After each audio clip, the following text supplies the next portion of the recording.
picked the wrong. I picked the wrong video. So, yeah, that was me attempted to go live with an original, the making of the jar. So I was going to share that, but that I got the wrong video. Those people are no longer with the firm. Hey, Bob, how's it going? Long time no see, my friend. It's doing great, Ken. Nice to see you, and excited to chat with you about some of the stuff we're doing here. Yeah, this is great. So welcome everybody to the show. It's kind of called the Jar Foundation, is where I'm from, and the show is Mental Health Today and we've got Bob Dieterle today, and Bob's an old friend from Asia. We've known each other, for 20 years, but really don't know each other in the same breath. We've been friends and hang out and dragon boat friends, and and kids friends in school, around the schools and everything else in Asia and Hong Kong. And Bob went back, and I finally made it home. And lo and behold, on LinkedIn, I saw that he had done really some of your process work and some of the engineering stuff around, I guess, all that experience in manufacturing and design. And you've somehow found yourself working on a mental health project. And the universe is funny. Here we are back together again. Yeah. So I reached out to Bob and said, hey, just come on the show. I don't know what you're doing, but I want to find out. And let's talk. And so our pre-chat, it turns out he's in the beginning of something interesting, very interesting. And we're going to do another chat when he's further along. But this is a great place to kind of plant the flag. And maybe Bob, just kind of tell a little bit, how did you end up in this spot? And what's the aha moment so far? Have you had one? Yeah, I mean, I think first of all, when you talk about mental health, and I think as we're coming out of the pandemic, right, it is a big crisis. It's a crisis. I mean, I hate using that word, but it's a crisis. And we're seeing it everywhere. And a little bit of my background, I'm the managing director of the first Inventure Studio at the Eshelman Institute for Innovation here in Chapel Hill, North Carolina. And I run an innovation center. I run an innovation center that launches venture-backable startup companies, mainly in the digital health space. Okay. And this process is pretty interesting. It's a venture studio process that launches and builds venture-backable startups, and we point it at different problems in health. I just set up a venture studio sprint process, it's called, in Asheville, North Carolina, around the opioid crisis, opioid addiction, and we're launching a couple startups, venture-backable private startups, that's addressing that. And that's, venture capital usually doesn't go into these areas. Yeah, this is opioid. Yeah. When you look at folks with opioid use disorder, they're usually underinsured or not insured. And venture capital is typically not there. Yeah. Our process is very unique, is that we actually seek out some of these challenges. And I think where we caught up, you saw me, our next project that we just got launched, we got a foundation from the Humana grant, we got a grant from the Humana Foundation. Okay. Challenged us and said, can you point this process, this kind of innovation process, at the mental health challenges that face the African American community? Kind of this health equity issue that is such a pervasive problem in society and healthcare, and mental health is maybe even more of a problem in that space. Now, I am an expert at our innovation process. I am not an expert at mental health, or I was not an expert at the opioid use disorder. What we do is we go in with our process and we build a coalition of experts. And specifically here in North Carolina, we're partnering with the largest HBCU in the country, North Carolina A&T in Greensboro, North Carolina. They have a lot of expertise, a lot of faculty, a lot of community stakeholders that are doing some great work in this space, that we're doing some diligence, and we're just kicking off the process right now. So we're learning a lot. Just started this last February. So we're excited to see where this goes over the next few months. It's kind of funny. Like I said, but neither one of us, if you had told me 10 years ago, yeah, Bob's going back and eventually you're going to meet Bob online and you're going to be talking about mental health. Yeah. I would have thought, well, both of us had a breakdown and we're in a clinic and we're in a round table like One Flew Over the Cuckoo's Nest. And that would be the place you and I would meet to Yeah, an talk about. insurance executive and an engineer, right? I mean, like, where did that come from, right? But Right. that's how pervasive this is right now. This is such a national crisis. It's not like it's in a segment. We're all dealing with it. We're all dealing with, Yeah. incredible levels of anxieties and traumas.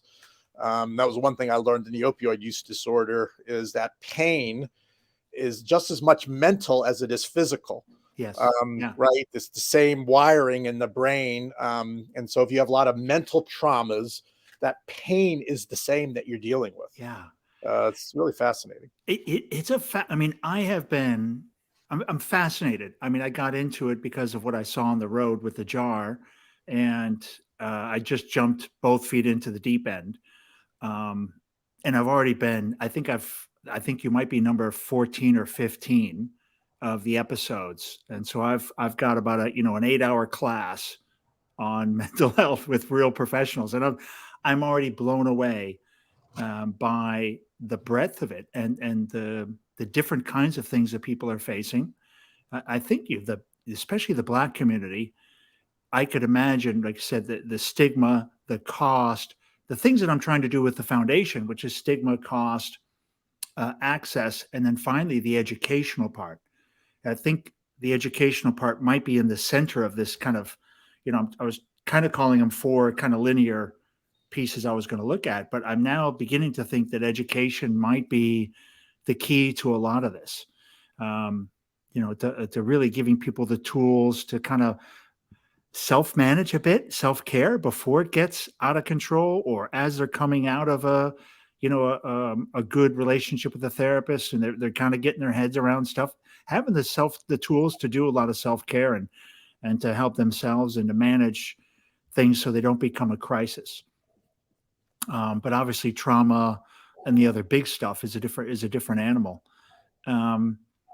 What else do you see? So this project is what's next with the project? Yeah. So the way it works is, again, we have this innovation kind of a diligence or sprint process. If you're, Okay. some people might know what design thinking is, where you're, or the lean startup methodology. We actually build ventures, and right now we're trying to see if there's any of these. There's a lot of innovative pilot work going out there already that we're starting to see, especially North Carolina. North Carolina is a pretty good place to do this. The way our state is, like, if you look at our population, we're pretty much 1/3 rural population, Yeah. 1/3 suburban, 1/3 urban, and we got pockets of urban, suburban, rural all throughout the state. Everywhere, right? Yeah. And we also have very strong health systems Okay. in the state. So we feel like it's a good state to dive into some of these very tractable problems. And that's what we're doing here. And so, again, what we're doing is we're building the coalition right now. We started off with, really to get our feet wet, we partnered with the Entrepreneurship Center at North Carolina A&T. And we actually brought some students in initially, and we just challenged them. We did a little design thinking and said, tell us, you have any startup ideas that could solve these problems. And we had 100 people show up to a dinner. We had 20 to 25 pitches from the students around this area. That was great in and of itself. Wow, that would have been amazing. And the fact was, the pervasiveness of the problem. Yeah. And then we picked like 4 or 5 of these, and then the next couple of days we did a deeper design thinking, and we're kind of, we don't know if they're going to become ventures or not, but we're learning a lot around the ideas that they're presenting. And so what our process does is we build a coalition of public-private partners. Okay. Like, for example, in the Greensboro area where North Carolina A&T is, where we're building a partnership with Moses Cone Health System. They have a lot of expertise in this space. Okay. We have other folks in the area that are dealing with this, that we're pulling a coalition together to help us with the diligence. So as we're bringing these ideas forward, we have experts that could weigh in to say that'll work. Yes. That problem's being solved already. Why don't you go talk to those people? I'm Ah, section.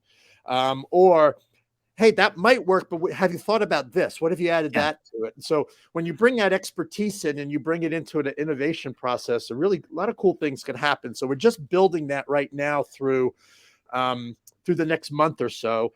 And we're hoping by the summertime, we have 10, what we call 10 venture concepts Okay. that are addressing this issue.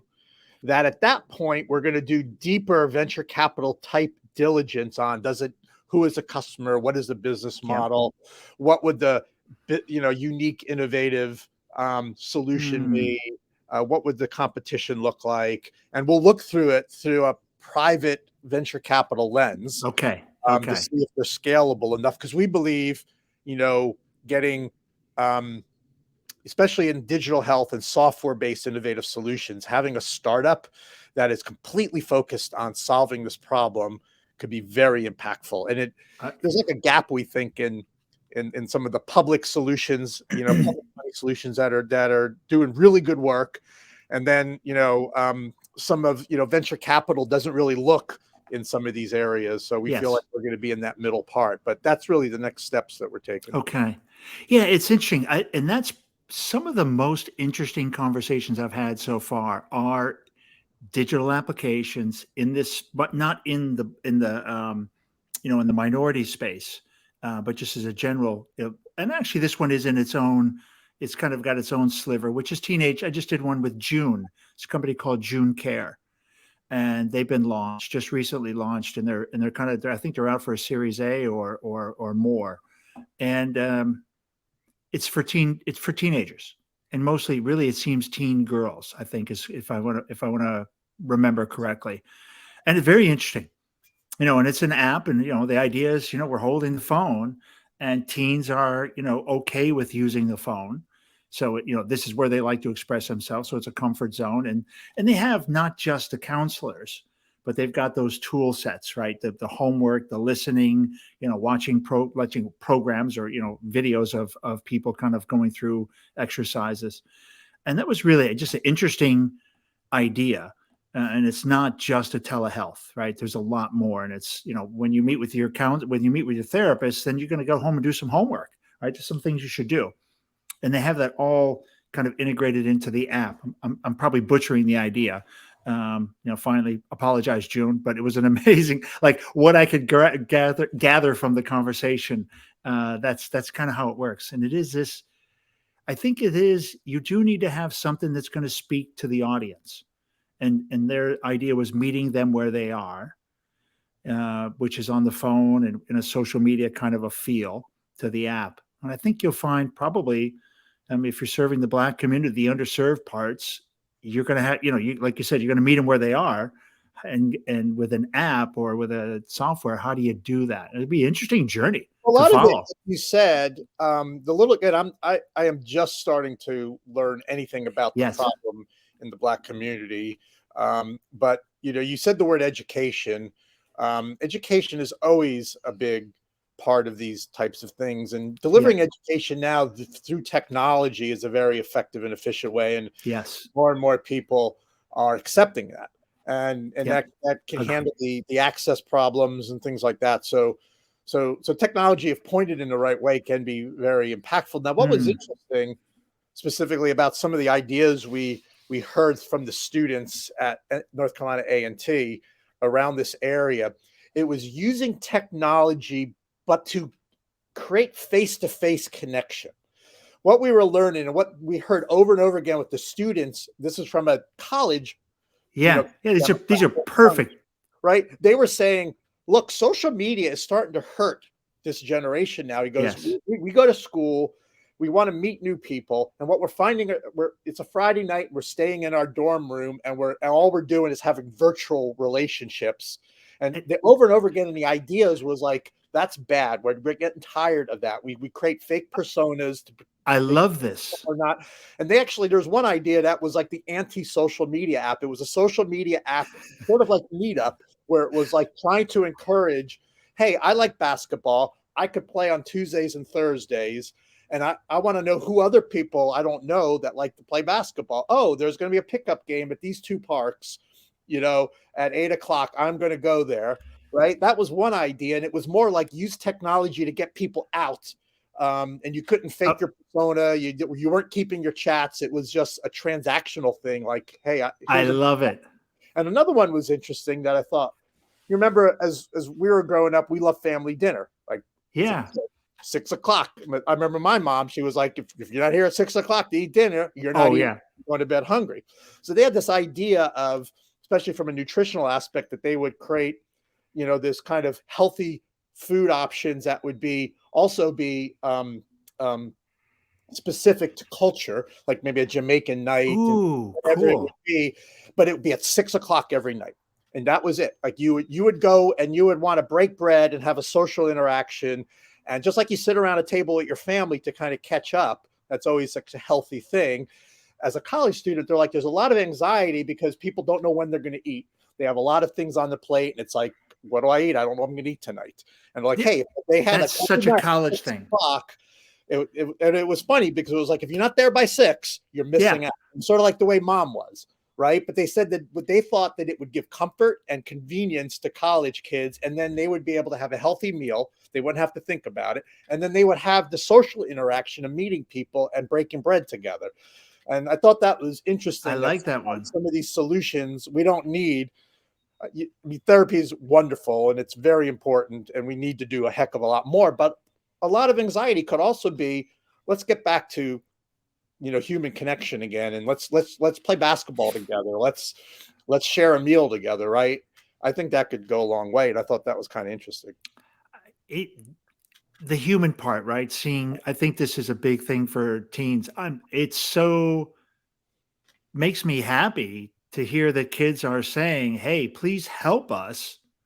We're stuck in this app. We're stuck in these phones. We don't know how to get out." I thought it was interesting that they were kind of like, I'm I, getting a little tired of social media. I love and that they've raised their hand for help. I mean, that's to me in a way is like we're asking for help. We need adults to help us in this room to help us figure this out. Because man, I could imagine, being a teen, right? Being a teen or being 20 years old. I mean, you think That about the pandemic too. I mean, they were probably the ones worst hit by the yeah, pandemic because they were probably absolutely. right in the middle of their high school career, right? Forget being social now, right?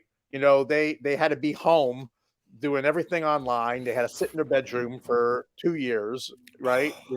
And that was that's such a social time I remember that, right? Junior, there was no proms. Proms were getting canceled. Oh God, I couldn't imagine that. That was like seminal moments as you go to college. I had a great chat with two. One of the places I stayed along the road. I was in New York. Can't remember exactly, or New York or Vermont. I was up there somewhere around there, and I was staying at Airbnb, and this place had a big fire pit just attached, in the kind of backyard, and these guys had a party. The guys that were living in it was almost like a mini frat house. And I went out there, had a couple beers, and was talking to a couple guys, and ended up getting them on the show the next night together. So two young guys, two college kids, about 20, 21, I guess at the time, and really inspiring. Like gives you super hope for the generation. That they were so in touch with themselves. They were in touch with the mental health. They talked a lot about the struggles of COVID and, how they came together as buddies and the commonality and the disruptions that happened and how they were kind of dealing with it. And it was funny part was they came back to nature they both ended up being forestry majors. And they're like, I just feel so good when I'm outside. I'm in touch with nature. The phone doesn't work, can't work on the phone. It's not, I'm out there in the woods. I'm doing stuff, for the job or for school. And I'm living my regular life. We were so blessed to grow up without phones. It wasn't an option. You didn't have that compulsion. And, I think it certainly may not be the cause of mental illness, but, or anxiety or tension but it's definitely part of the equation. Be interesting to see how that develops in your conversations with people. Yeah, I mean, therapeutically, I mean, nature and exercise and getting out and taking walks, right? I think a lot of people forgot to do that, especially the It's, younger folks. And yeah, now that we've opened back up again, hopefully we're encouraging that, or maybe they've stopped doing it altogether because they're stuck on these things now and they're keeping their face put in it, and they need to break from that and and just get back to some of the simple stuff yeah, again, like you just said, like having sitting around a fire on a beautiful night, right? And yeah. It uh, just nobody had their phones out. yeah, and The interesting thing, right? We're over there, and I think there, connection is very healing, right? yeah. Being connected, and I think that's kind of how we're I think designed. I think I as think it's how humans. we are. We are absolutely wired and Very, very designed. philosophical or spiritual or something. I'm not sure what's happening here. I'm dragging you into the deep end, my friend. Oh, I just had a great 90-minute conversation. I just did a jar interview when I arrived. I went straight to I drove from Atlanta and went and met a gentleman and his wife, and just a beautiful location. And he was really quite spiritual, and questions were great. And he was waxing on, and we had just had a. So I'm in the zone, right? I'm in the mood right now. Pretty philosophical. Um, Yeah, I think it'll be interesting I just had this other idea for an app for, one of your apps, one of your businesses, touch the grass could be a corporate name for you. Touch Go the to, grass. Yeah. Okay. Well, maybe we'll save that one for one of these startups, and I, we'll you'll be sitting there. our foundation. Maybe we'll make some donations that way. All right. Yeah, I love it. You'll be sitting there and you'll be like, they'll be asking like, well, we need a name for this. And you'd be like, Bob raised his hand up. How about touch the grass? Just give me a Just little. it was an inspiration. Absolutely. Just take full credit for it. You should run with that. Uh, Otherwise, it wouldn't have come out of my mouth if it wasn't for this chat. Um, it's really, and so, I mean, are you feeling kind of like the fever from this? Are you going to want to go headlong into this area, or is this going to be a project and you'll kind of guide them through and see what comes next, making widgets? Or do you feel I mean, like a draw? our mission is again, solving So problems in health in the health, through okay, the health through through space. startup creation, and really focused on the digital health side of startup creation. We're Okay. not into therapeutics or drugs. It's improving, clinical decision support. You see a lot of artificial intelligence, machine learning, Hmm. this chat GPT that's everybody's having conversations with AI now. That could be pointed very well into our healthcare system and really help Oh yeah. improve a lot of areas we have such labor shortages and burnout of providers. I think the Yeah. chat GPT, I don't think it's going to take people's jobs. I think it's going to augment, and it's going to take away commodity like interactions that are, Hmm. inefficient, and really impact, like think of all the if you're not a physician, or if you're a nurse, think of all the things you probably do that is incredibly inefficient, all the conversations and all the interactions, right? I Think think that the reports you type. some of this generative AI stuff can really make, um, really automate a lot of these clinical workflows and improve health. So what we're doing at the Eshelman Institute through the First Adventure Studio is using innovation and looking for areas where there's a gap, and a lot of it's Okay. health equity. Rural health's another big issue. Oh, Some of these areas that typically venture is not going into naturally. So mental health, there's a lot of VC money in mental health in general. We're seeing a lot of telehealth related okay. things that we're talking about, a lot of improved access to therapists through telemedicine Hmm. platforms, but we're not seeing any that are specifically focused, in the Black community, for example, or underserved communities. So, mental health is a big area. Um, I believe I'll be in that for a while here. We have Yeah. a process where we hope to launch one or two startups out of it by the end of the year. And the way Okay. we do that, this is not like a grant competition where someone's going to win. Whatever solution we put forward has to stand on its own two merits and I has to pass the venture capital bar. right? So we hope to launch something by the end Yeah, of the year. you No may launch. guarantee we're going to find it, Yeah, right? yeah. So that's part of the fun of an innovation process. And we'll launch that startup, and then we will actually get diverse founders to run the startup. We will Oh, hire, most likely an African American CEO and African founding members from the community, so not people that cool. look like us, right? So people that really understand the problem and are passionate and could make Yeah, a difference.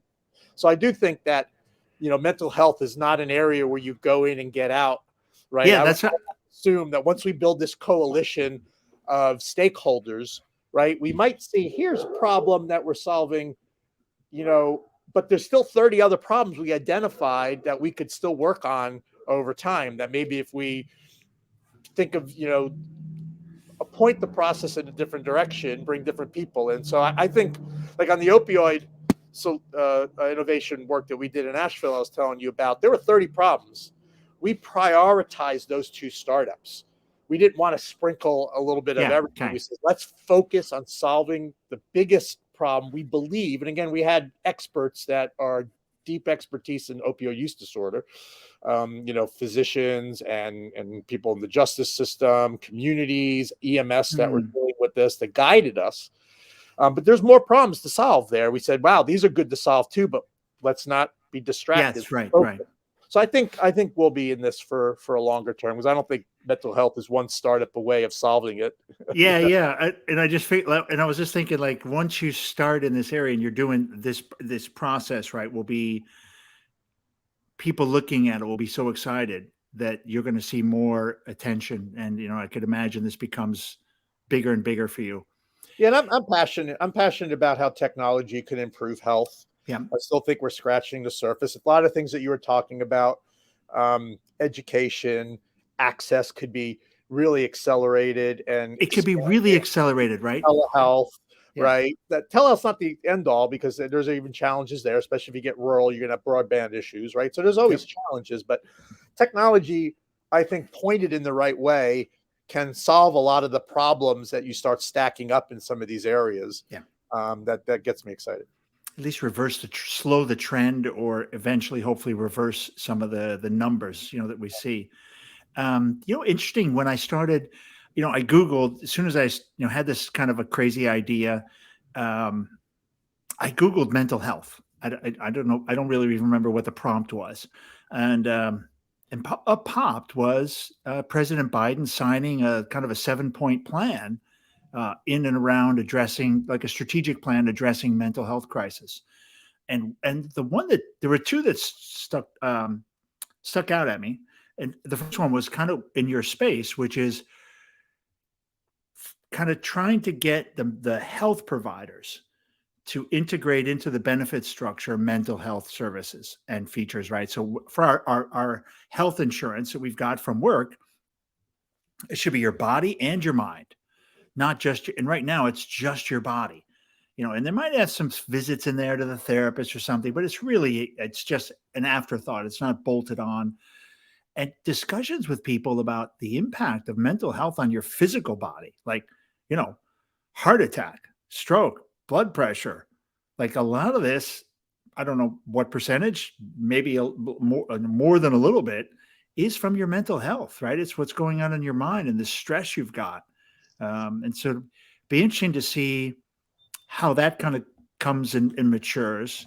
And then I the think other one, yeah. I think the stigma is changing a little bit now for the better. You're right. Mhm.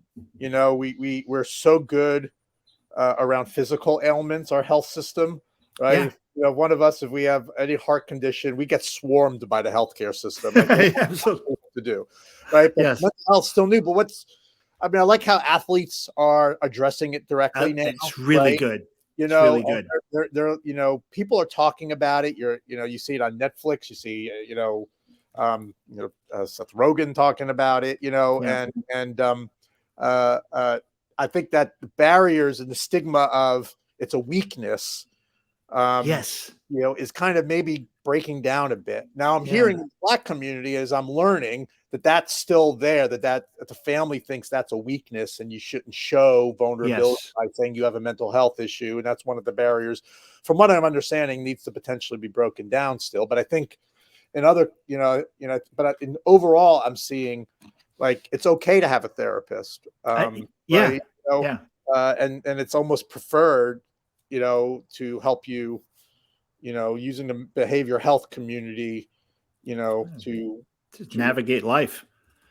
yeah. I Well, mean, you need to probably have some diagnosis, right? And I don't know if it's really like you just have one as a coach, but yeah, because as opposed to a coach, a right? lot of the pain, the mental pain is not recognized still in our Yes, society to like yeah, physical pain is, and it seems like the more I'm learning is they should be the same. Just you don't see mental health pain, right? You see the physical pain when there's a trauma, when you're in an accident, right? You don't see it mentally. That's what's hard Y- about yeah. And then it manifests itself in weird ways, physical ways, right? The psychological pain does, the things you're having difficulty dealing with ultimately give you a heart attack.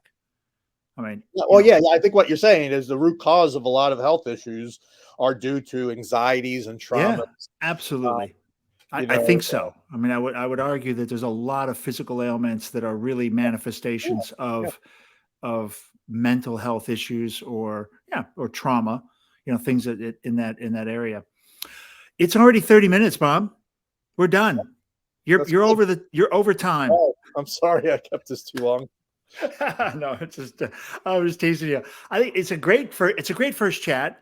Now I completely understand what you're doing and the mission, and very exciting to see where it goes. Um, any kind of closing thoughts? And you're from where you're at. You're kind of in the beginning of the road. You're at the first. You haven't even crossed the first turn in the boardwalk on the game of life. What are your closing thoughts?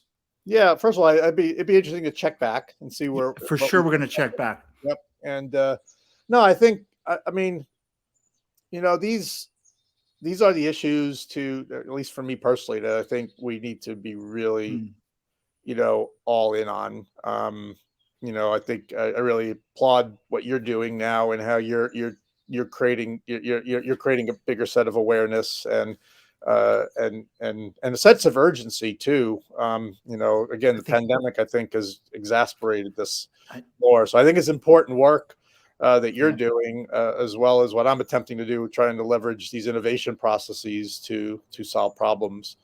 But I think it's key. It's key to you know us really focusing on it. I love that phrase, man. Sense of urgency. I mean, anything worth doing. I say maybe not anything worth doing, but certainly this is something worth doing. And having a sense of urgency is really important. I think because it's a crisis. And like I said before, man, boy, I really hate ever putting anything in a frame of a crisis. I just like because it's never that bleak to me. But it's not that bleak, but it's an enormous problem, and I've seen it. I've been in the room with it, door to door, 200 people across 60 cities. It's not random that everybody I met, even people with perfect lives. I don't know if that even exists, that term. You know what I mean? Like You know, it looks on the outside, it looks perfect. there's a perception maybe that people have, or a branding. Right. And you look at the person, they're successful, they've got a great car, they got a great house, they're married, they have two kids. You're just looking at everything. And when I sit down and we start talking about human stuff, one of the kids is autistic, the other kid's been in trouble, the relationship with the spouse is stretched, and they've been through, and they're like, holy cow. And you hear all the stories and you're like, man, life is hard for everybody. We all have those moments where we probably need someone to talk to, need some guidance. And wherever you get that, it could be your priest, could be your brother, could be, your therapist, could be somebody, if you're really in bad shape, you call 988 now, at least we got something like that. But there's a lot more places for people to reach out and find help. And I think people are willing to listen and help now more than ever, because we all know it's real. Yeah. Bob, awesome, man. Great chat. I'm happy to catch up with you professionally, and then maybe let's spend a minute or two and catch up post show. But thanks everybody for listening. If you're seeing this episode, kind of recorded, please do share it, make a comment, give us a little bit of love. we already we have a little bit of wait a little comment on here. Psychologist, and you have a mental health a mental health tag. Lou Laro. That could be you. I don't know whose friend that is. Probably yours. I don't know. Yeah, who knows? Thanks, everybody. And we'll talk soon.